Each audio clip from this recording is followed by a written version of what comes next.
On parle maintenant de la réforme du code de la nationalité au Gabon. Elle fait polémique. L'ancien code qui date d'il y a 25 ans vient d'être révisé par une ordonnance présidentielle promulguée alors que le Parlement était en vacances. Certains opposants craignent de nouvelles dispositions qui semblent, selon eux, classifier les Gabonais de manière arbitraire. Plus de précisions sur place avec Yves-Laurent Gomin. Les principales critiques fusent sur les réseaux sociaux. Plusieurs Gabonais craignent de s'exprimer ouvertement.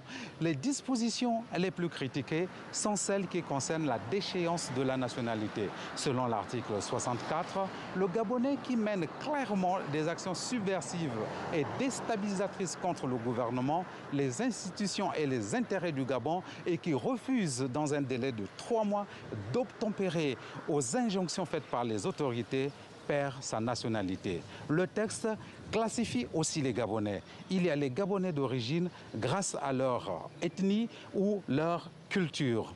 Ceux d'adoption et d'affiliation. Cette classification est jugée dangereuse pour l'unité nationale. Parmi les autres dispositions qui inquiètent, il y a l'accès aux fonctions. Les Gabonais naturalisés ou ayant acquis la nationalité gabonaise ne peuvent pas devenir magistrats, ministres ou collaborateurs du chef de l'État. Face à la polémique, Jean-Gaspard Toutou-Maï, député d'un parti proche de la majorité présidentielle, a donné les clarifications suivantes. Une fois que la session parlementaire reprend, le gouvernement transmet cette ordonnance au Parlement.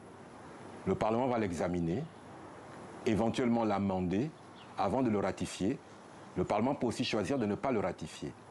Ce qu'on peut dire, c'est que l'ordonnance est une loi d'application directe. Donc cette loi est aujourd'hui valable jusqu'à ce que le Parlement décide de son sort en la ratifiant après ou sans modification ou en la rejetant. Le passage du texte devant le Parlement ne rassure pas forcément les opposants. À raison, l'UDB, le parti du président Brice Clotaire Oligui Nguema, jouit d'une majorité écrasante dans les 2 chambres du Parlement.